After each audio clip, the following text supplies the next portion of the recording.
Oke, baik. Selamat pagi. Assalamualaikum warahmatullahi wabarakatuh.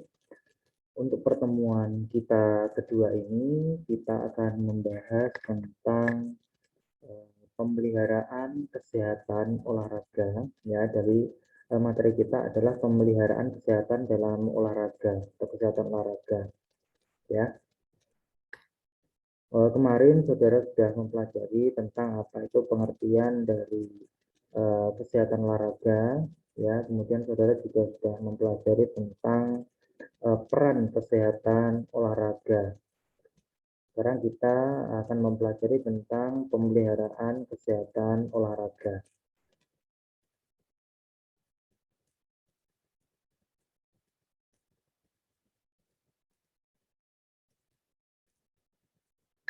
Oke, pertama-tama kita harus mengerti terlebih dahulu apa itu definisi dari sehat itu sendiri, ya. Jadi sehat, ya, sehat menurut WHO itu merupakan sejahtera jasmani, rohani, dan sosial, ya, bukan saja bebas dari penyakit, cacat ataupun kelemahan, ya. Jadi sehat menurut WHO itu lebih menyeluruh, ya, karena dia lebih ke sejahtera jasmaninya, sejahtera rohaninya, dan juga sejahtera sosialnya, ya. Jadi tidak hanya terbatas pada bebas dari penyakit, cacat ataupun kelemahan, ya. Itu definisi sehat menurut dari WHO. Oke, kalau sehat menurut ilmu faal atau fisiologi, yaitu kondisi jika seluruh proses fisiologis atau seluruh fungsi organ pada jasmani itu dalam keadaan normal, ya. Jadi kalau menurut sehat menurut ilmu faal, otomatis dia adalah fungsi organnya itu pada jasmaninya itu semuanya dalam keadaan normal, ya. Jadi seluruh proses fisiologis atau seluruh fungsi organ di dalam jasmaninya itu adalah dalam keadaan normal. Itu pengertian sehat menurut ilmu faal, ya. Kemudian karena fungsi organ tubuh berubah dari keadaan istirahat ke keadaan kerja, maka sehat menurut ilmu faal itu dibedakan menjadi dua, ya. Jadi ada sehat statis, ada juga sehat dinamis, ya. Bisa dipahami, ya. Jadi karena tubuh itu kan tidak dalam keadaan istirahat terus, ya. Kalau dalam ilmu faal, tubuh kan berubah dari keadaan istirahat ke keadaan kerja, ya. Maka sehat itu pun didefinisikan atau dibagi menjadi dua, ya. Ada sehat statis dan juga sehat dinamis, ya. Kemudian apa itu sehat statis? Sehat statis itu adalah fungsi organ tubuh normal dalam keadaan istirahat, ya. Terus apa itu sehat dinamis? Sehat dinamis adalah fungsi organ tubuh normal dalam keadaan bekerja atau bergerak. Nah, jadi bedanya seperti itu, ya. Kalau sehat statis dia adalah fungsi organnya normal saat istirahat. Kalau sehat dinamis itu fungsi organ tubuhnya normal dalam keadaan dia sedang bekerja atau sedang bergerak. Oke. Seseorang yang sehat dinamis tentu saja dia sehat statis, ya, tetapi tidak sebaliknya. Orang yang tidak sebaliknya, ya. Jadi orang yang sehat statis itu belum tentu dia sehat dinamis, seperti itu. Jadi semakin berat kerja atau olahraga yang dapat dilakukan seseorang dengan fungsi organ tubuh tetap dalam keadaan normal, maka kian tinggi derajat sehat dinamisnya, ya. Jadi itu adalah pengertian dari sehat statis dan sehat dinamis, ya. Kalau sehat dinamis itu biasanya atlet-atlet biasanya sehat dinamis, ya. Kalau sudah sehat dinamis pasti dia di sehat statis, tapi kalau seseorang itu sehat statis belum tentu itu sehat secara dinamis, ya. Nah, Terus ada istilah lagi kebugaran. Ya. Apa itu kebugaran? Kebugaran merujuk kepada kebugaran fisik atau physical fitness. Ya, kebugaran itu biasanya merujuk kepada physical fitness, yaitu kemampuan seseorang melakukan kerja sehari-hari secara efisien tanpa timbul kelelahan yang berlebihan, sehingga masih dapat menikmati waktu luangnya. Ya, itu namanya kebugaran jasmani atau physical fitness. Sedangkan kebugaran jasmani itu dia dibedakan menjadi tiga juga, ya. Ada kebugaran statis, ada kebugaran dinamis, dan juga ada kebugaran motoris, ya. Kebugaran statis itu keadaan seseorang yang bebas dari penyakit atau cacat atau disebut sehat tadi. Ya, jadi kebugaran statis itu keadaan seseorang yang bebas dari penyakit atau cacat.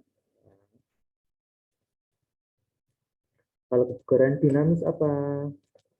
Kalau kebugaran dinamis itu kemampuan seseorang bekerja secara efisien yang tidak memerlukan keterampilan khusus, ya, misalnya berjalan, berlari, melompat, mengangkat. Nah, itu adalah contoh dari kebugaran dinamis. Terus ada kebugaran motoris. Kebugaran motoris otomatis dia menuntut keterampilan khusus, ya. Jadi kemampuan seseorang bekerja secara efisien yang menuntut keterampilan khusus, misalnya keterampilan menggiring bola dengan cepat, ya, keterampilan servis pada bola voli, ya. Jadi uh, keterampilan yang memerlukan kebugaran, nah, seperti itu, ya. Jadi kebugaran itu ada kebugaran statis, ada kebugaran dinamis, dan juga ada kebugaran motoris, ya. Jadi saudara harus bisa membedakannya, ya. Nah, tinggal saudara melihat diri sendiri, tingkatan saudara itu di mana, ya. Apakah saudara hanya bugar statis, apakah saudara sudah bugar dinamis, atau bahkan saudara sudah bugar motoris, seperti itu, ya. Nah, dalam Olimpiade ada beberapa semboyan, ya, yang dikenal dengan istilah Sitius, Altius, dan juga Fortius, ya, dengan makna lebih cepat, lebih tinggi, dan juga lebih kuat, ya. Kemudian komponen kebugaran jasmani itu apa saja? Nah, ya, jadi kebugaran jasmani selain dibedakan menjadi tiga tadi, ada statis, ada dinamis, ada motoris, juga kebugaran jasmani juga memiliki komponen-komponennya. Ya, apa saja komponennya? Yang pertama, daya tahan paru jantung, ya, atau kardio respiratory endurance, ya. Kemudian ada juga kekuatan dan daya tahan otot, ya. Ada juga kelentukan, dan yang keempat adalah komposisi tubuh, ya. Jadi itu adalah komponen kebugaran jasmani, ya, ada empat: daya tahan paru jantung, kekuatan dan daya tahan otot, kelentukan, dan komposisi tubuh, ya. Jadi jika saudara ingin mengetahui kebugaran jasmani seseorang, maka saudara harus mengukur keempat komponen ini, ya, baru saudara bisa menyimpulkan seseorang itu dalam kondisi bugar atau tidak, ya. Dan untuk mengetahui dari komponen-komponen kebugaran jasmani tersebut, itu juga ada instrumen yang digunakan untuk mengukurnya, ya, dan instrumennya pun itu berbeda-beda tergantung dari komponen apa yang diukur dari komponen kebugaran jasmani tersebut, ya. Oke, baik, setelah kita membahas tentang sehat, membahas tentang kebugaran, nah, ya, sekarang kita membahas tentang sakit, ya. Apa itu sakit? Sakit adalah suatu keadaan tidak normal dari fungsi alat tubuh yang disebabkan oleh suatu penyakit. Nah, itu adalah definisi dari sakit, ya. Sedangkan penyakit itu ada penyakit infeksi, penyakit menular, dan juga ada penyakit non-infeksi. Ya, contoh dari penyakit infeksi itu ada influenza, ya, pilek itu ada batuk, ada rabies, dan lain-lain. Ya, itu adalah contoh dari penyakit infeksi atau menular. Kalau penyakit non-infeksi, misalnya penyakit hipokinetik, ya, jadi penyakit kekurangan gerak, contohnya obesitas, ya, jadi obesitas, kelebihan berat badan atau gemukan, nah itu adalah termasuk penyakit, ya, dan obesitas itu juga berbahaya karena nanti bisa menimbulkan komplikasi-komplikasi terhadap penyakit yang lainnya. Kemudian ada juga penyakit degeneratif, ya, yaitu penyakit-penyakit yang timbul akibat menurunnya sel-sel atau jaringan di dalam tubuh kita, ya, atau penyakit tua, jadi penyakit degeneratif itu namanya, ya.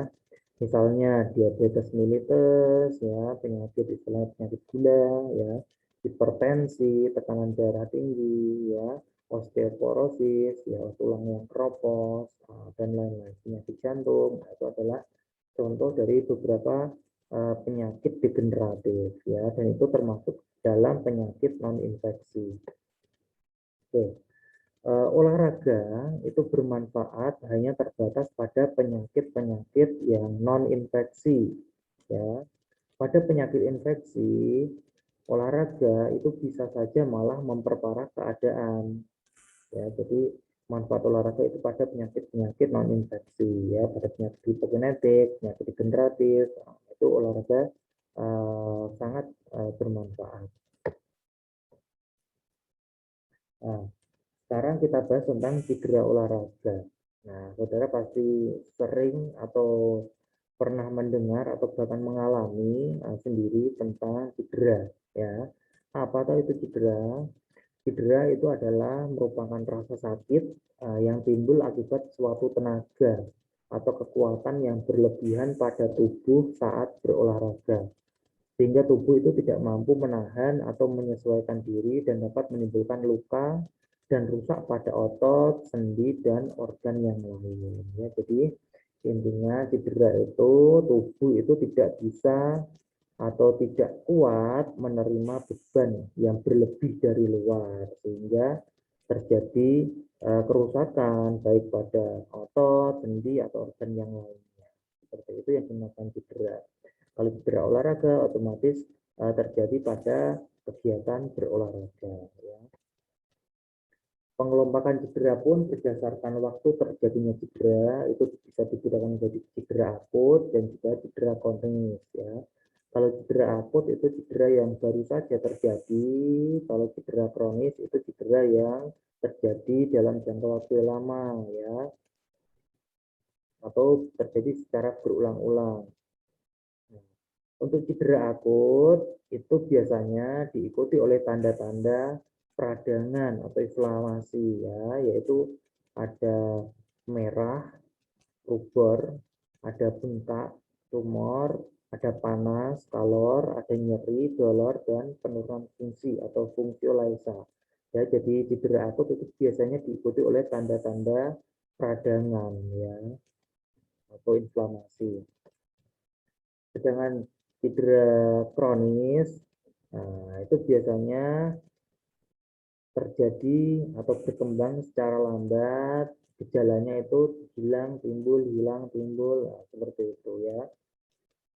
Cedera overuse, misalnya pemakaian yang berlebih, berulang-ulang, dan jangka waktu yang lama. Nah, itu adalah beberapa contoh dari cedera kronis, ya. Ada juga robekan-robekan kecil yang berulang, penyembuhan yang tidak sempurna dari suatu periode akut. Itu cedera kronis, ya. Oke, terus bagaimana pemeliharaan kesehatan pada atlet?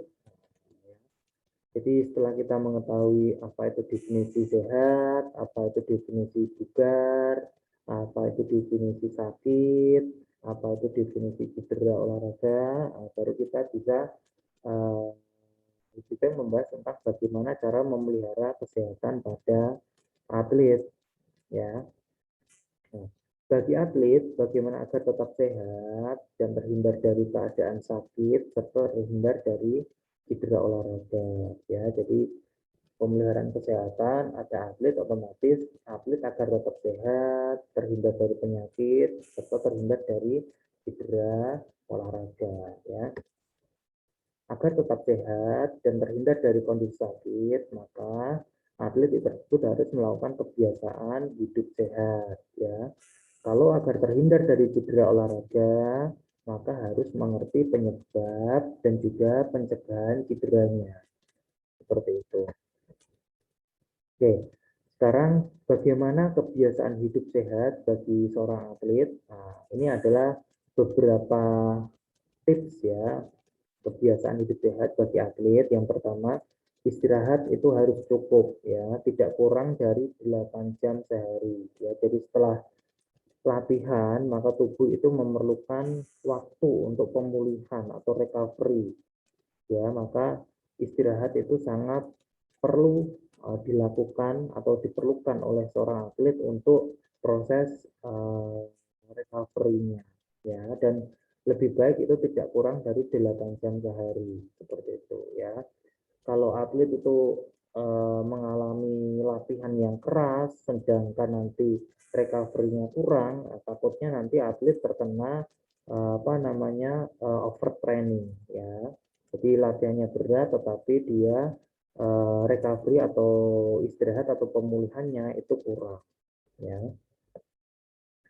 Yang kedua, makan itu harus teratur dan cukup ya, baik kuantitas dan kualitasnya ya. Jadi makan itu harus harus baik ya, harus kualitasnya juga bagus ya, gizi-gizinya bagus serta kuantitasnya banyaknya juga harus disesuaikan ya.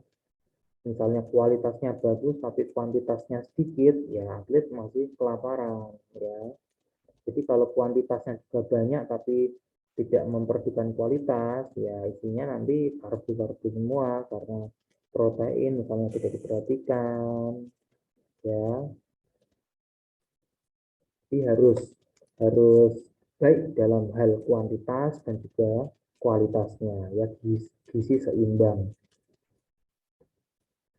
Kemudian tidak begadang sampai larut malam, ya. Jadi atlet jangan sampai begadang sampai larut malam sehingga istirahatnya pun akan cukup untuk latihan di hari selanjutnya.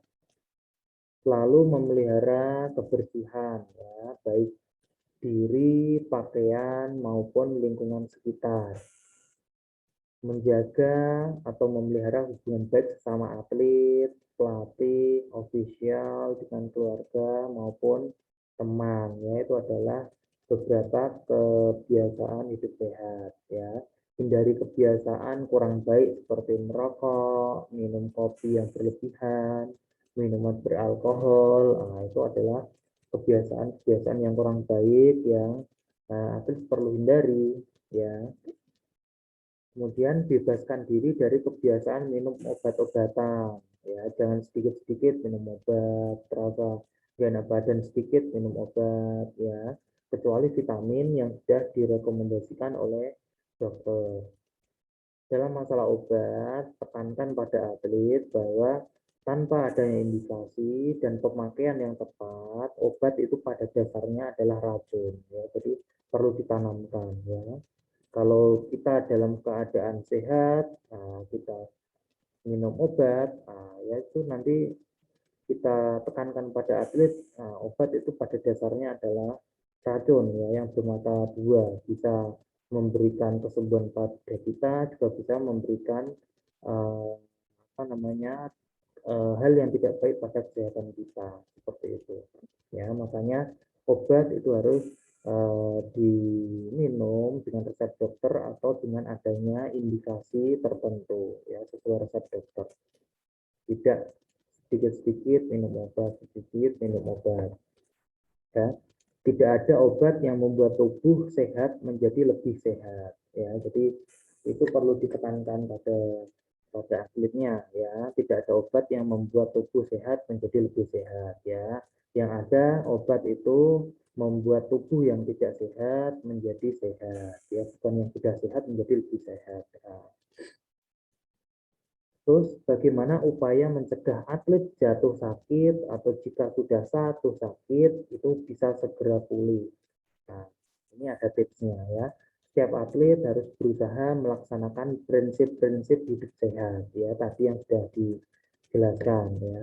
Apabila ada teman yang sakit, sakitnya mudah menular, misalnya flu, batuk, cacar air, maka hindari teman tersebut, misalnya dengan tidak tidur sekamar dan sebaliknya ya.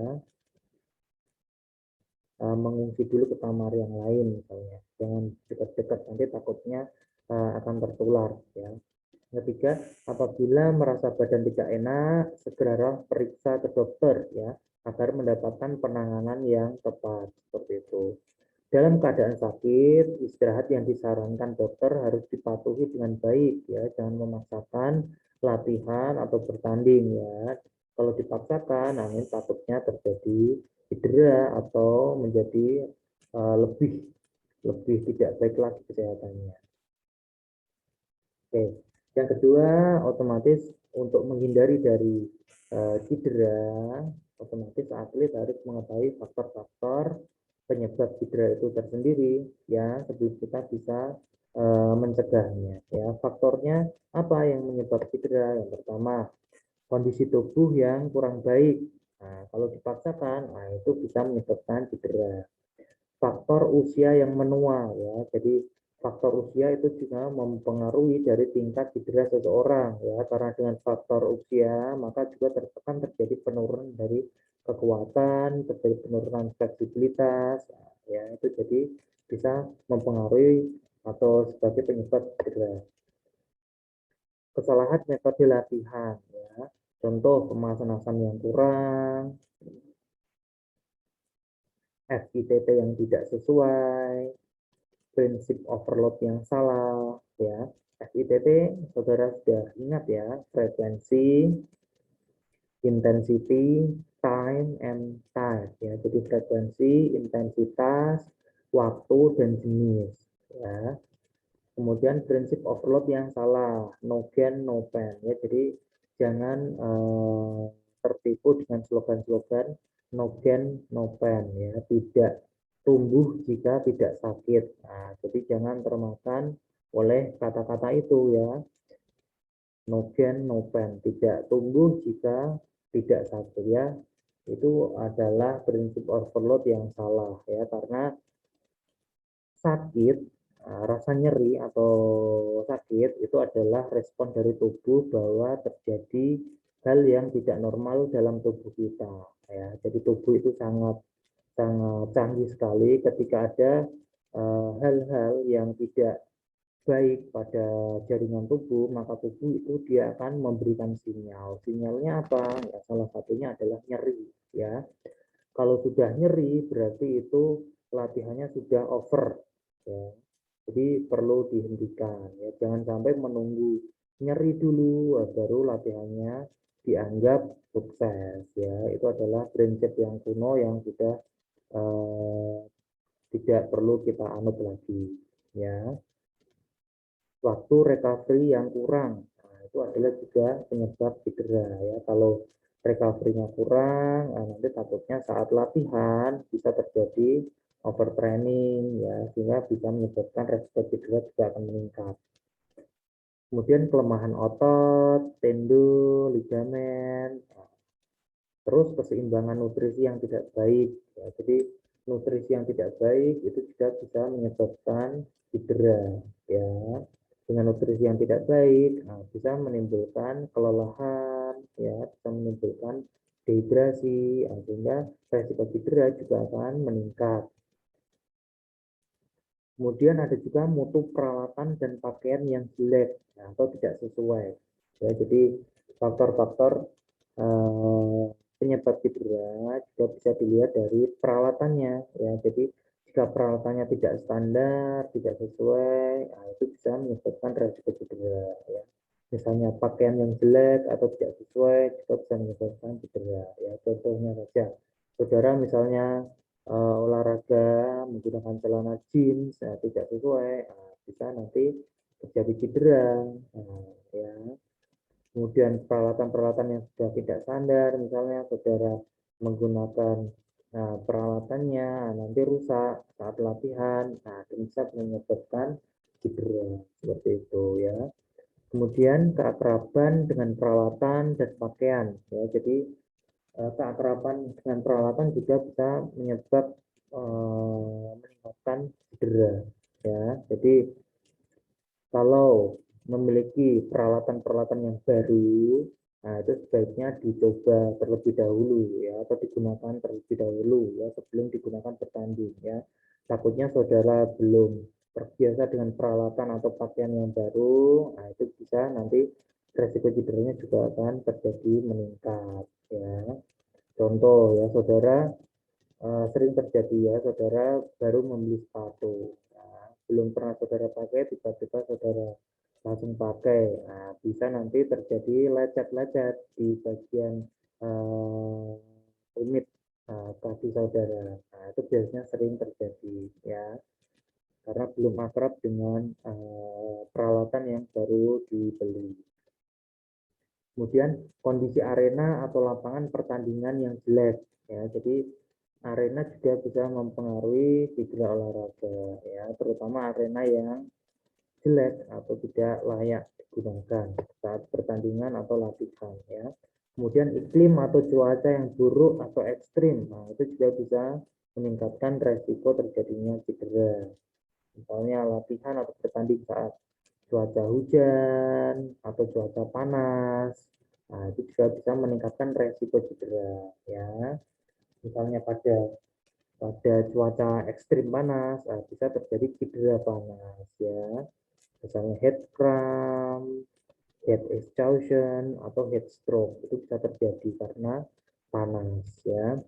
Kemudian beban latihan yang terlalu berat atau pertandingan yang bergengsi, nah, itu bisa menyebabkan cedera juga ya. Tidak mau kalah karena pertandingan bergengsi, saudara ngoyo, seharusnya yang tidak perlu diambil, nah, saudara ambil, itu bisa terjadi benturan misalnya dan bisa terjadi cedera misalnya, atau latihan yang terlalu berat, tidak diukur kemampuan atletnya atau olahragawannya. Oke, ya jadi faktor-faktor yang menyebabkan cedera itu banyak sekali ya. Emosi yang kurang terkendali itu juga bisa menyebabkan cedera ya. Kepemimpinan wasit yang buruk, penonton yang emosional, penggunaan obat-obatan yang salah, nah itu juga merupakan penyebab jadi cedera ya. Dan juga faktor jenis olahraganya ya, itu juga menentukan dari cedera yang akan terjadi ya. Misalnya kompetitifnya, body kontak, nah itu juga meningkatkan resiko cedera. Oke, setelah kita mengetahui penyebab-penyebab cedera olahraga, maka kita tahu bagaimana upaya pencegahannya. Ya, tadi kan misalnya saudara tahu eh, lapangannya atau fasilitasnya jelek atau tidak baik, maka saudara kalau ingin mencegahnya otomatis saudara latihan di tempat yang bagus, yang layak, yang standar, kan seperti itu. Jadi kebalikan dari pencegah dari penyebabnya tadi ya.